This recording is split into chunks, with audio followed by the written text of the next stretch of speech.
I saved my father's $250,000 mountain cabin from foreclosure, and that same night, my stepfather's fist connected with my face, blood streaming from my nose as he accused me of tearing the family apart.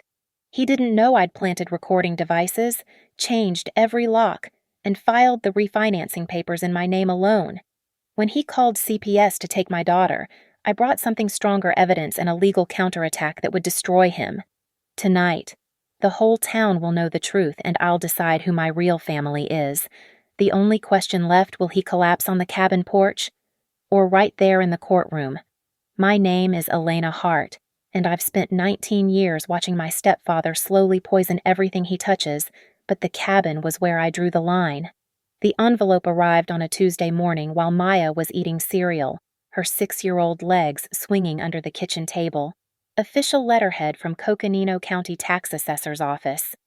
I knew before opening it the knot in my stomach had been tightening for weeks every time Dad mentioned feeling too tired to handle paperwork.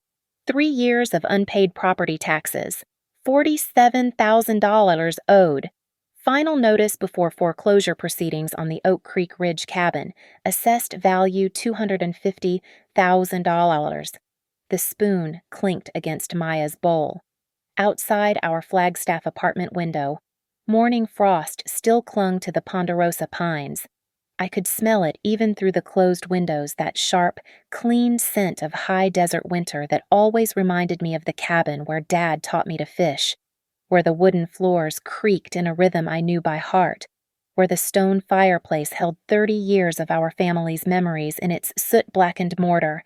At Blue Ridge Capital, I spent my days evaluating other people's financial disasters, calculating risk ratios and default probabilities. The irony wasn't lost on me as I spread Dad's tax documents across my desk during lunch break. My fingers traced the numbers while my colleagues discussed weekend plans. I had $31,000 in savings money I'd scraped together for Maya's college fund, for emergencies, for the breathing room single mothers never quite achieve. By 3:15 p.m., I'd run 17 different scenarios through the amortization calculator. By 4:30 p.m., I was on the phone with Mountain West Credit Union, my voice steady despite the tremor in my hands. Yes, I understand the requirements for assuming the loan. The property owner is my father, Mark Hart. The refinancing package would need his signature, but ownership would transfer to me, the only way to inject enough capital to clear the tax debt and prevent foreclosure. I'd manage the payments. I'd preserve what mattered. That evening's family dinner at Mom's house should have been routine. The dining room smelled of pot roast and rosemary, but underneath lingered the perpetual scent of motor oil and sawdust that followed Royce everywhere, the smell of a contractor who built other people's dreams while crushing his family's spirit with methodical precision. "Elena's got some news," Mom announced before I'd even set down my purse, her voice carrying that false brightness she'd perfected over 12 years of marriage to Royce. She stood at the stove, not meeting anyone's eyes, stirring gravy that didn't need stirring. Royce looked up from his plate, jaw working slowly as he chewed. Those thick fingers that had once twisted my arm behind my back when I was 16, just enough to hurt, never enough to leave marks anyone would question, now drummed against the oak table he'd built himself. "I'm handling Dad's cabin situation," I said, keeping my voice neutral, clinical. "The refinancing papers are ready. It'll be protected from foreclosure." The silence stretched like a held breath. Logan, 22 and still living in Royce's shadow, glanced between us nervously. Maya pushed peas around her plate, sensing the shift in air pressure the way children always do. "So you're playing the family divider now?" Royce's voice was soft, dangerous, the tone that used to make me freeze as a child, waiting to see which way his mood would break. Going behind everyone's backs, making decisions about family property. The spoon scraped against Mom's pot. The clock on the wall ticked toward 7:45 p.m. Through the window, winter darkness had already swallowed the Flagstaff Hills, and I could see our reflection in the glass, a tableau of practiced normalcy, hiding 19 years of carefully managed terror. "It's not family property," I said. meeting his stare. "It's Dad's, and he's about to lose it." The wooden floor creaked under Royce's chair as he shifted his weight. Mom finally turned from the stove, her face pale, lips pressed into the thin line I recognized from every moment she'd chosen his peace over our protection. The first time Royce made me the parent, I was 12 years old. Mom had started her night shifts at the hospital, and suddenly I was responsible for Logan's homework, his dinner, his bedtime routine.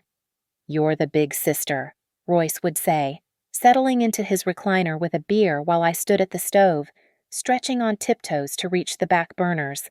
Time to act like it. By 14, I had Logan's teacher conferences memorized, his medication schedule for his asthma, his favorite way to have his sandwiches cut. Mom would come home at 7:30, exhausted, and find lunch already packed, breakfast on the table. She'd kiss my forehead with grateful tears in her eyes, never questioning why her 14-year-old daughter had dark circles matching her own. Royce kept a key to my apartment now. For emergencies. He'd insisted 3 years ago when Maya was born. Mom had stood beside him, nodding, explaining how important it was for family to have access, just in case. The day I changed the locks, he showed up within 4 hours, face red, demanding the new key. Mom called 17 times until I gave in. "Don't make trouble, Elena. He's just trying to help." Help. Like the time my car needed $900 in transmission work, and I'd asked for a loan. He'd made me sign a contract, insisted on 10% interest, checked weekly to ensure I was making payments. But when Logan wanted a motorcycle at 19, Royce handed him $10,000 cash, calling it an early birthday present. The gaslighting was an art form he'd perfected. "You're remembering it wrong," he'd say when I brought up the time he'd locked me out in the snow for missing curfew by 10 minutes. "You always were too sensitive." When I mentioned how he'd thrown my college acceptance letters in the trash, saying I needed to focus on helping the family instead, Mom would nod along, her memory conveniently matching his version of events. I learned to document everything in secret journals hidden behind old textbooks. Times, dates, exact words. Not that anyone ever asked to see them. Not that anyone wanted to know. The control web extended everywhere. Royce monitored my social media through fake accounts. He'd show up at Maya's daycare just to check on his granddaughter, making sure the teachers knew he was involved, establishing his presence in every corner of our lives.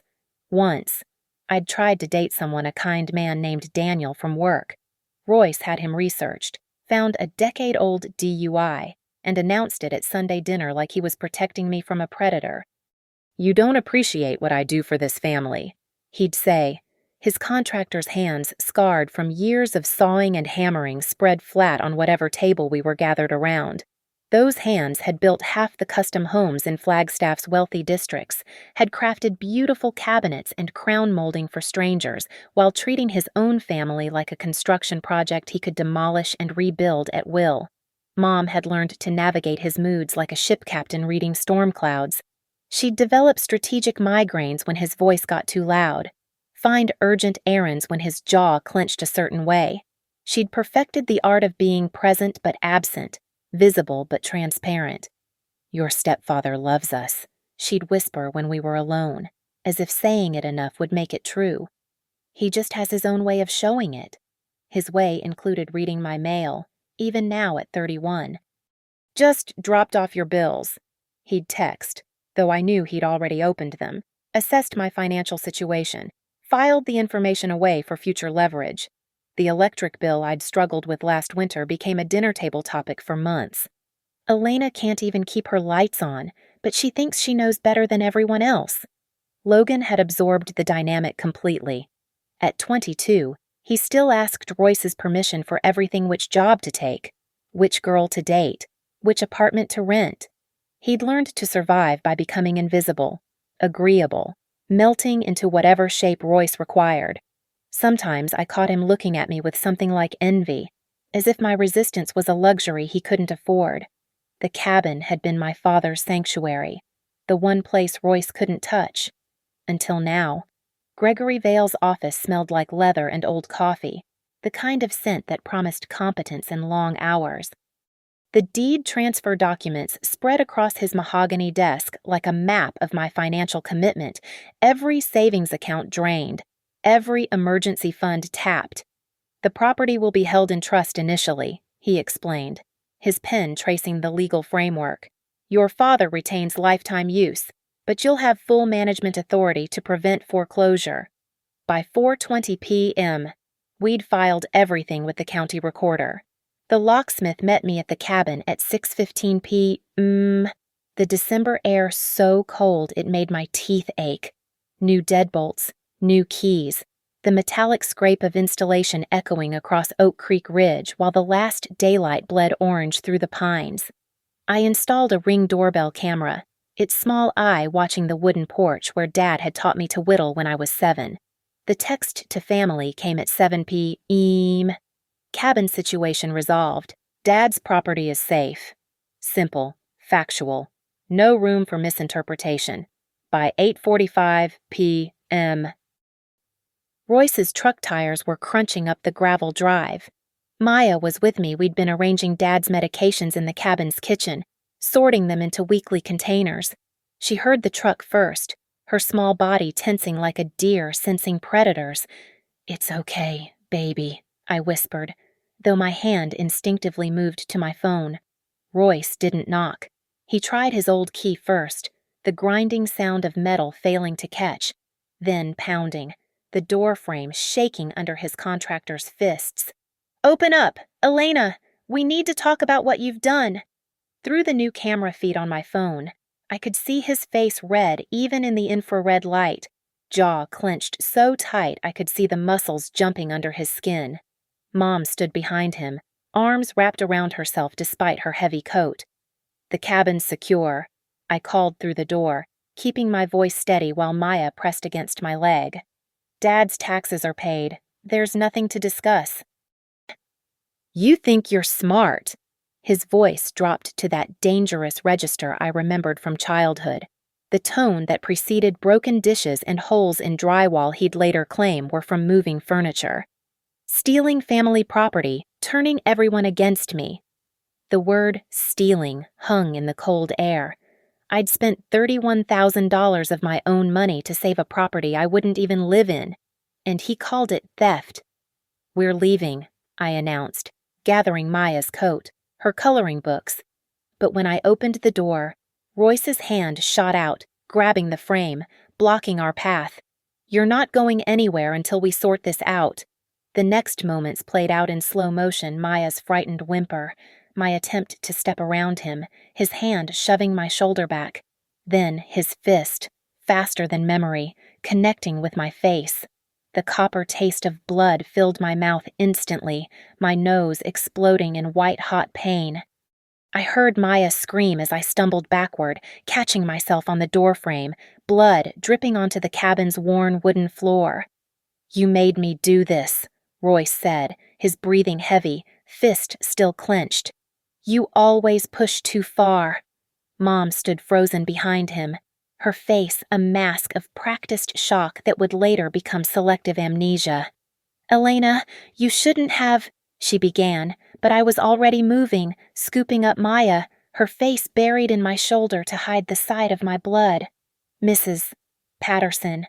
I called to the neighbor whose porch light had just flickered on. "Please call 911. I need help." My voice carried clear across the ridge, deliberate, witnessed. Royce's face changed then, the rage shifting to calculation. "Don't be dramatic. It was an accident. Tell them it was an accident." "Tina," Mom's whispered. "Please, Elena, think of the family," followed me as I carried Maya to Patricia Patterson's house, leaving bloody footprints in the snow. Behind us, I could hear Royce already starting his revision. "She came at me first. Everyone saw it. She's always been unstable."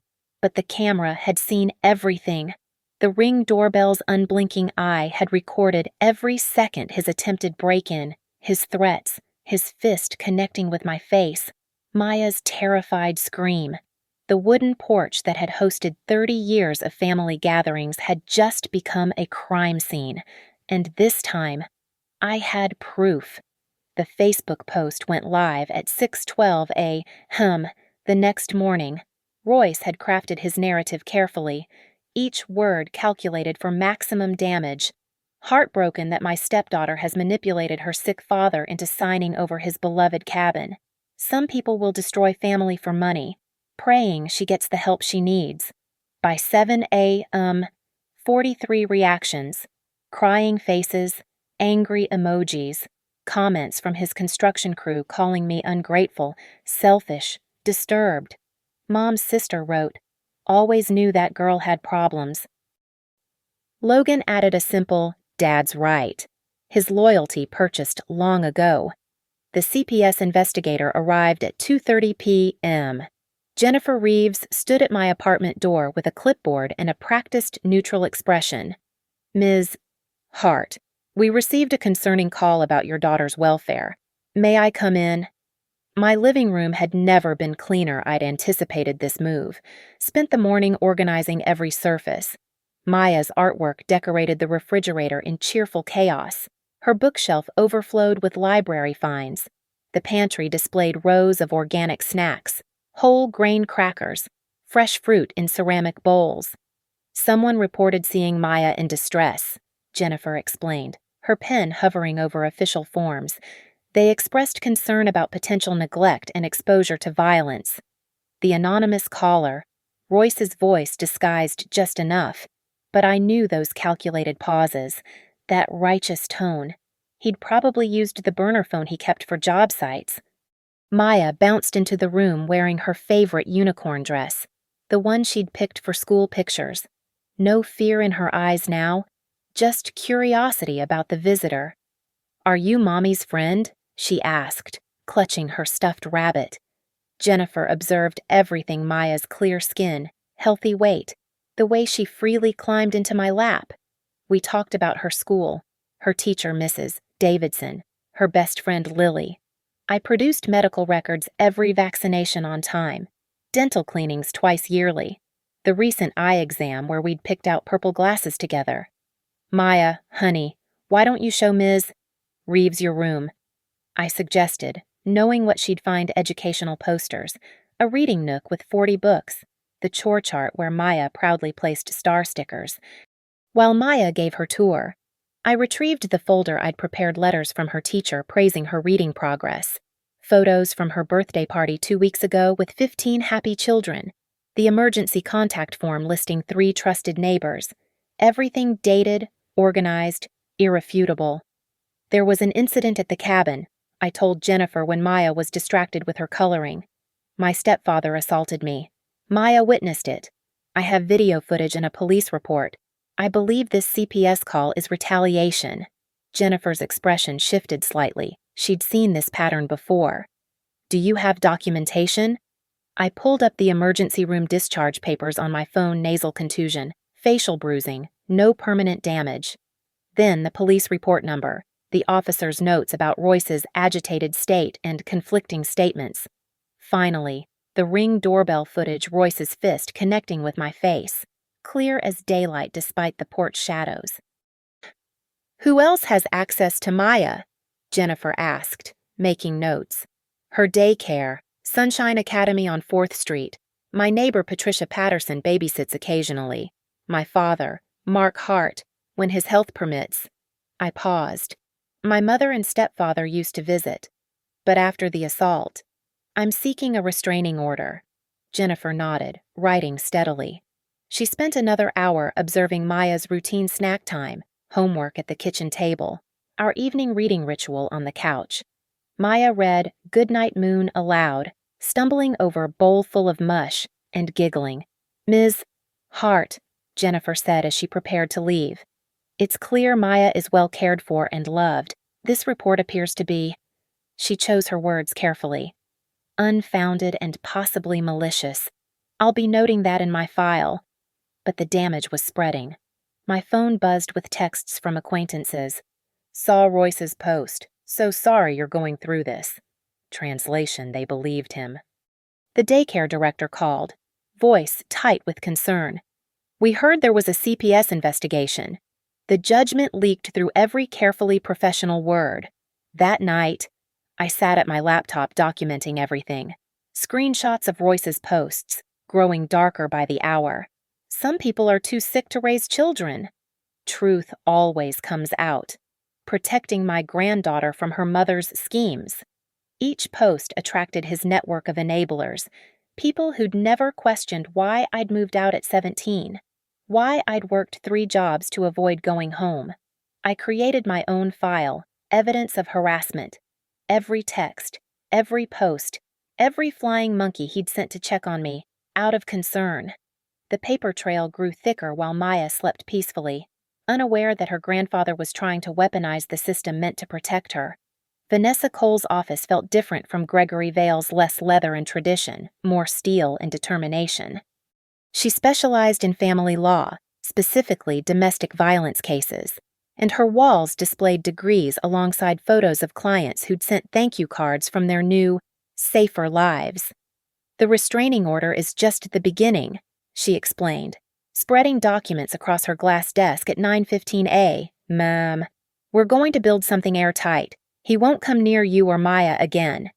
The evidence filled 3 folders. The Ring doorbell footage played on her laptop, Royce's fist connecting with my face, the sound crisp and damning.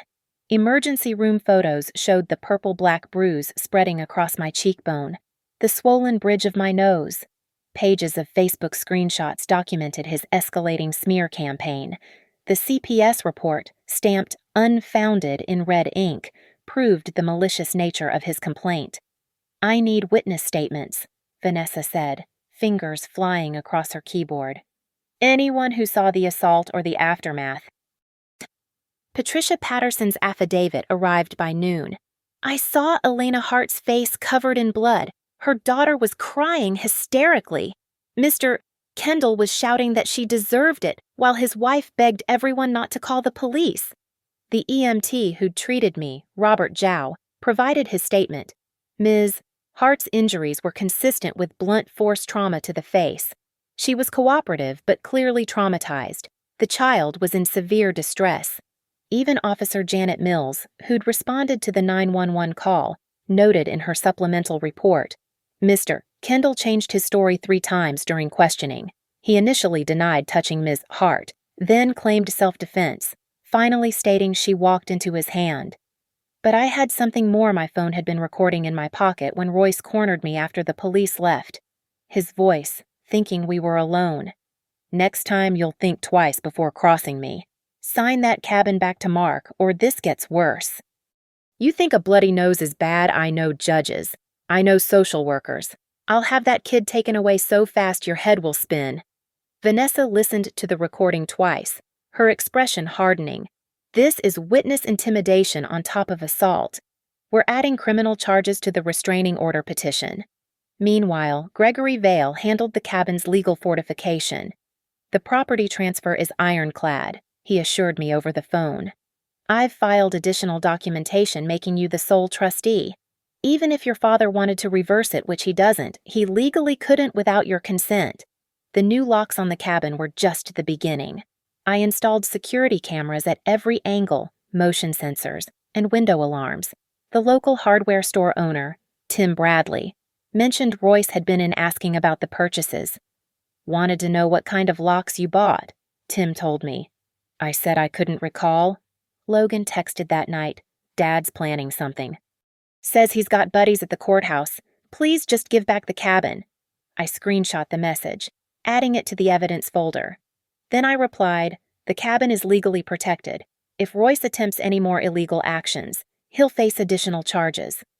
"You're destroying our family," Logan wrote back. Our family. As if this toxic dysfunction deserved protection. As if Royce's violence was the glue holding us together. Mom called at 11:47 p.m. Her voice slurred whine, probably the cheap Moscato she hid behind the flour container. "Elena, baby, please. He's not sleeping. He's not eating. Just apologize and make this go away. He assaulted me. Mom. You know how he gets when he feels disrespected. You could have handled the cabin differently. The familiar inversion, his violence became my provocation. His choices became my responsibility. I'd spent 19 years in this funhouse mirror where victims became aggressors and aggressors became victims. I'm hanging up now. Mom. Wait, her voice cracked. He says he's going to the cabin tomorrow night. Says he's got a right to family property. Elena. I'm scared what he might do. I recorded the call, her admission that she feared his violence, her knowledge of his planned trespass. Evidence folder, subsection ongoing threats. Vanessa had taught me well. Document everything, record when legal, save every text. Your memory isn't evidence, but their words are. The harassment restraining order draft was 23 pages long, each incident dated and verified, the emergency protective order from the assault, the CPS report showing malicious filing, the Facebook defamation, the witness intimidation, the threatened trespass. We file Monday morning, Vanessa confirmed. Judge Harrison is thorough and takes domestic violence seriously. Royce won't know what hit him. But I knew Royce wouldn't wait for Monday. His pride was wounded, his control slipping. Tomorrow night at the cabin, he'd make his move. This time, I'd be ready. The rain started at 8:30 p.m., a steady mountain downpour that turned the cabin's dirt road into mud. I wasn't at the cabin, I was home with Maya, safely tucked in her bed, but my laptop showed everything through the security camera feeds. 6 angles of coverage, infrared night vision turning the wet forest into a ghostly green tableau. The decoy safe sat prominently in Dad's old study, visible through the window. Inside, photocopies of property documents, fake bank statements, worthless papers stamped with official-looking seals. The real documents were in my bank's safety deposit box, but Royce didn't know that. At 10:43 p.m., headlights swept across the western camera. Royce's truck, followed by another vehicle, Logan's Honda. They'd brought backup. My finger hovered over 911 on my phone while I screen recorded everything on the laptop. They tried subtlety first. Royce at the front door with his old key again, the grinding metal barely audible over the rain. Logan at the back door, testing windows. The cameras captured it all in crystal clarity, their faces, their tools, their determination to break into property they had no right to enter. When the locks held, Royce's subtlety evaporated. He retrieved a crowbar from his truck, the camera catching the Ford logo on his jacket, the company name Kendall Construction across his back. Evidence of premeditation, tools brought specifically for breaking and entering. The Ring doorbell's two-way speaker crackled to life at my command. My voice echoed across the rainy porch. Royce Kendall, you are trespassing on private property. You are being recorded. Leave immediately, or law enforcement will be called. He froze, staring at the camera. This is family property, Elena. You can't keep me out. The property is held in legal trust under my management. The restraining order filed today prohibits you from entering. You have 10 seconds to leave. I'd already called 911, the dispatcher listening as I narrated, 2 men breaking into my father's cabin at Oak Creek Ridge. I have video footage. They're using crowbars to force entry. Royce's rage erupted. The crowbar swung into the doorframe, wood splintering. You think you're smart. You think you've won. His voice carried clear through the rain. Every threat recorded. I built half this cabin with my own hands. Your father begged me to help. This place is more mine than yours. Logan stood behind him, soaked and miserable, but still holding a flashlight for his father, 19 years of conditioning overriding common sense. Dad, maybe we should go. Shut up and check the window again. The side window camera caught Logan's attempt, his face uncertain but obedient. The glass held, reinforced with security film I'd installed 3 days ago. Then, the critical moment, Royce found the study window, saw the safe inside. There! His crowbar shattered the glass, reaching through to unlock the latch. The motion sensor alarm screamed into the night, but he was already climbing through, Logan boosting him from below. I stayed on with dispatch. They've broken the window and entered the building. The alarm is sounding. 2 suspects inside the premises. The infrared cameras inside the study showed everything Royce going straight for the safe, yanking out papers, stuffing them in his jacket. Logan entering behind him, looking increasingly panicked as sirens wailed in the distance. "Dad, we need to go. Now!" But Royce was reading the documents, his face changing as he realized they were copies. Worthless. He threw them across the room, his voice a roar of frustration that the cameras captured perfectly. Red and blue lights flooded the forest. 2 sheriff's vehicles, then 3. Deputies approaching with flashlights cutting through the rain. Through the speaker again. I announced, "Royce and Logan Kendall, law enforcement has arrived. Exit through the front door with your hands visible." The body camera footage, which I'd later obtained through my attorney, showed them emerging Royce still clutching stolen papers. Glass cuts on his hands, his construction jacket soaked with rain and guilt. Logan behind him, young and terrified, realizing too late what his father had dragged him into. Deputy Rivera recognized them both. "Royce, what are you doing out here?" "This is my family's cabin. My stepdaughter is trying to steal it." Rivera looked at the shattered window, the crowbar, the papers in Royce's hands. "Sir, I need you to drop those documents and put your hands behind your back." The cameras captured Royce's last attempt at control. "You don't understand. She's manipulating everyone. Call Judge Morrison, he knows me." I've built 3 houses for deputies in this county, but the evidence was overwhelming. Breaking and entering, destruction of property, attempted theft, violation of a restraining order, the emergency one Vanessa had pushed through that afternoon. As they led him to the patrol car, Royce turned toward the cabin's cameras. Knowing I was watching, his expression promised retribution. But for once, his threats were toothless. The system had finally seen him for what he was. The Coconino Ridge Courthouse smelled like floor wax and desperation, its fluorescent lights harsh against the morning's gray sky. At 9:30 a.m., Courtroom 3 was nearly full. Royce had mobilized his network, contractors and church friends filling the benches behind him. Mom sat in the front row, wearing the black dress she'd worn to her mother's funeral, as if this hearing was another death in the family. Judge Harrison, a woman in her 60s with silver hair and sharp eyes, reviewed the pile of evidence before her. Vanessa sat beside me, calm and prepared, her files organized with colored tabs. Across the aisle, Royce's attorney, a golf buddy named Dale Brennan, shuffled through hastily assembled papers. "We're here for the restraining order hearing, Hart versus Kendall," Judge Harrison announced. "Ms. Cole, please present your evidence." Vanessa stood, her voice clear and methodical. "Your Honor, we have documented a pattern of escalating violence and harassment." She clicked her laptop, and the emergency room photos appeared on the courtroom screen. My face swollen, purple-black bruising across my cheekbone. Royce shifted in his seat. Someone in his section gasped. "This injury occurred on December 15th at approximately 8:45 p.m., Vanessa continued. "Mr. Kendall struck Ms. Hart in the face at her father's cabin. We have video evidence." The Ring doorbell footage played next. The courtroom fell silent as Royce's fist connected with my face on the screen. The sound sharp in the speakers. Maya's scream followed, high and terrified. Several of Royce's supporters looked away.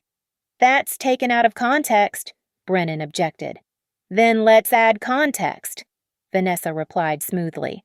She played the audio recording from my pocket, Royce's voice clear and menacing.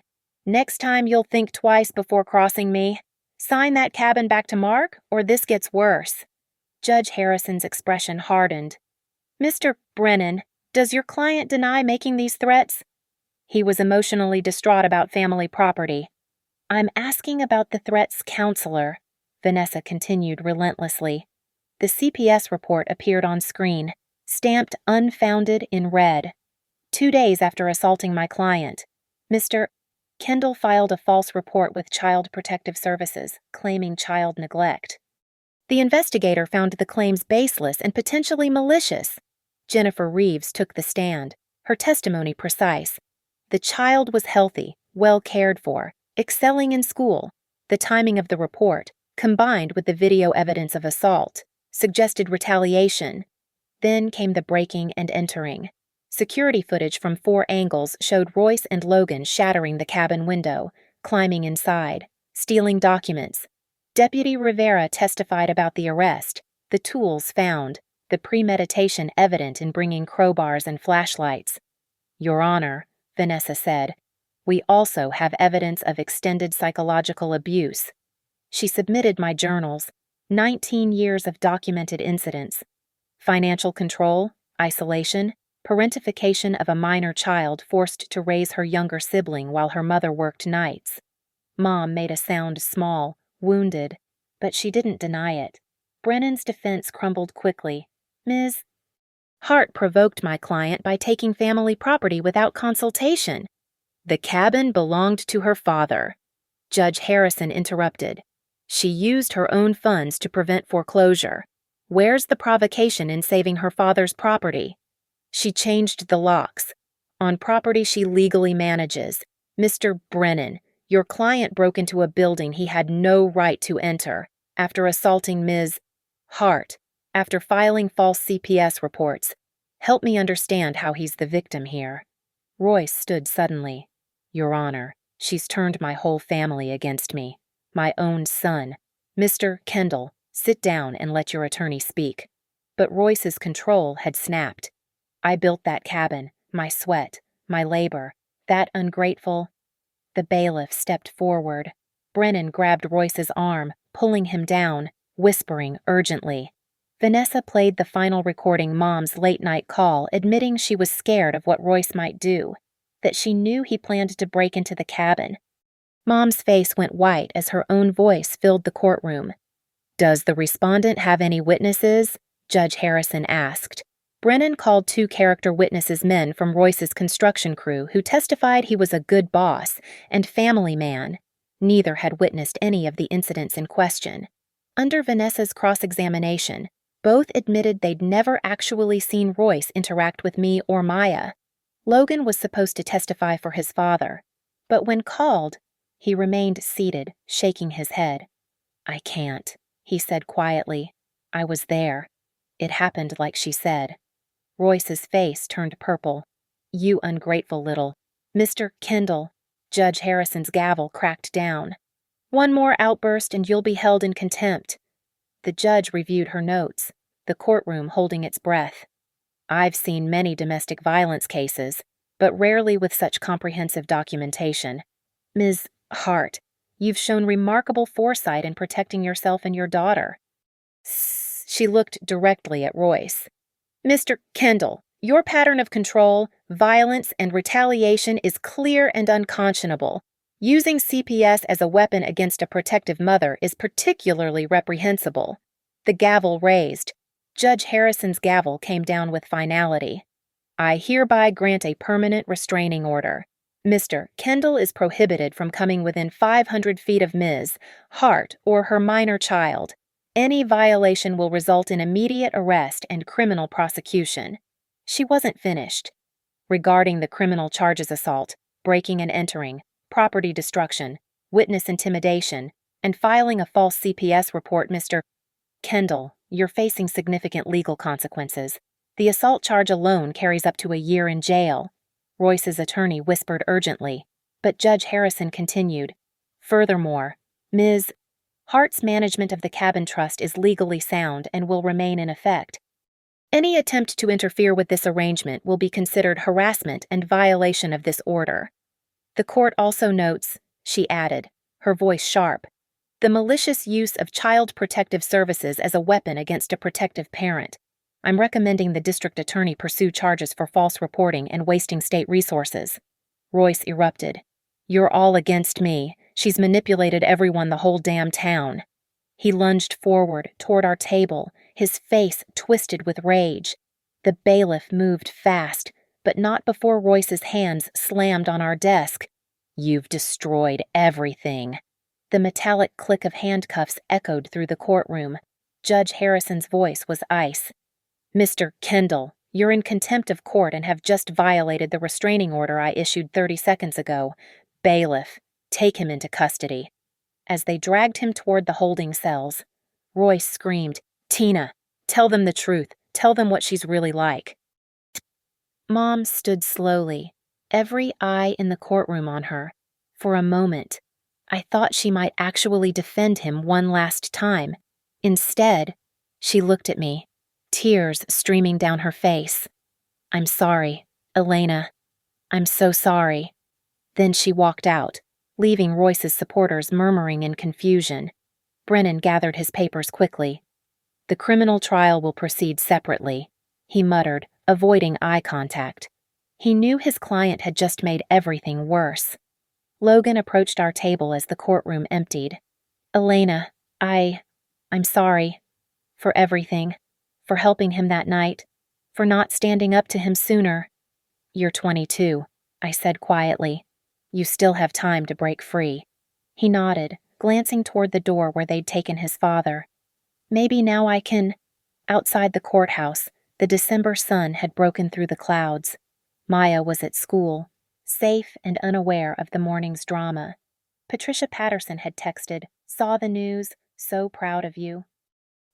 My phone buzzed with an email from Mountain West Credit Union, "Cabin Trust payment received account current." Below it, another from the county tax office. "Property tax payment confirmed, no outstanding balance." The cabin was safe. Maya was safe. For the first time in 19 years, we were truly free from Royce's control. Vanessa squeezed my shoulder.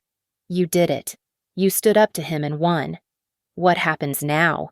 I asked, watching the courthouse steps where Royce's supporters had gathered, confused and leaderless. "Now he faces criminal trial. With the evidence we have, he'll likely take a plea deal, probation, anger management, and most importantly, he stays away from you and Maya." 6 weeks later, the local newspaper ran the story. "Local contractor sentenced in domestic violence case. Royce got 18 months probation, 200 hours of community service, and mandatory anger management. The restraining order remained permanent." His construction business lost 3 major contracts when the news spread. Mom filed for divorce the day after the trial. She moved in with her sister in Phoenix, sending occasional texts but maintaining distance. "I need to figure out who I am without him," she wrote. I understood. Logan started therapy and got his own apartment. We meet for coffee sometimes, carefully rebuilding a relationship that Royce had poisoned for 2 decades. Dad's health improved once the cabin stress lifted. On weekends, Maya and I visit him there, teaching her to fish in the same spot where he'd taught me. The cabin's walls hold better memories now, her laughter echoing where violence once lived. The last time I drove past Mom's old house, there was a "for sale" sign in the yard. Royce's truck was gone, the driveway empty. Someone had already started removing his workshop from the backyard, the wooden frame standing skeletal against the sky. I pulled over for just a moment, Maya asking from the back seat, "Why are we stopping, Mommy?" "Just remembering something, baby." Something sad. I looked at her in the rearview mirror, 6 years old, fearless, protected. She'd never be 12 and raising someone else's child. She'd never apologize for someone else's violence. "No, sweetheart. Something that's over now."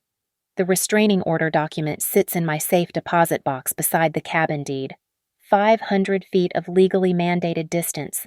But the real distance, the one I'd created through courage, documentation, and refusing to be silent, was immeasurable. My phone buzzed.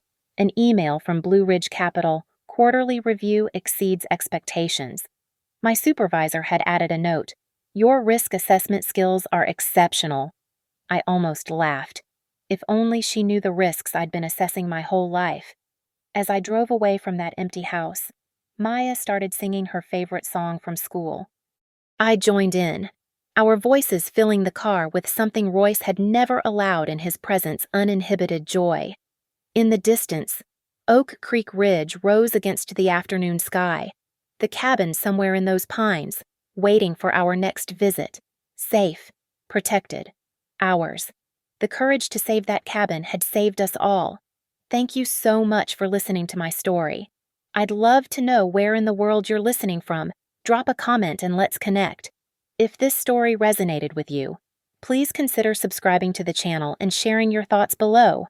Your experiences and perspectives matter, and I read every single comment.